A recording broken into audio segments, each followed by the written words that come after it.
Disability can be a heavy burden in Somalia, where poor conditions and a lack of resources make it hard for people to get the assistance they need.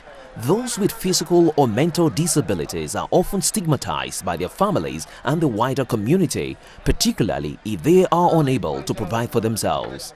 Many are forced onto the streets where they rely on begging for money or selling what they can to survive.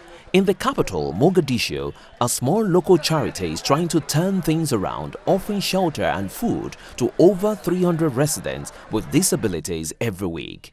Abdulkadir Mohammed Shai is partly paralyzed. Before he was put in contact with the center, he struggled to feed himself, living on the streets where he often went without food. Now he comes to the center every day. I come to the center by foot every day and face a lot of problems on my way here. But I get 2 meals a day, which is more than I used to get without the center. Normality has returned to some parts of Mogadishu after years of residents living in fear of violence at the hands of government troops and Islamic militias who withdrew from the capital earlier this year.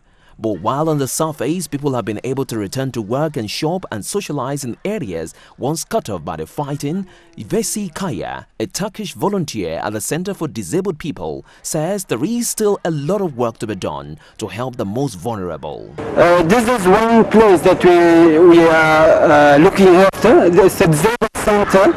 And there are 300 people average every day coming and having two times meal. With extra funding, the charity hopes to expand their work to build another center elsewhere in the city and offer door-to-door meals to some of the people who are too sick or immobile to come to the center themselves.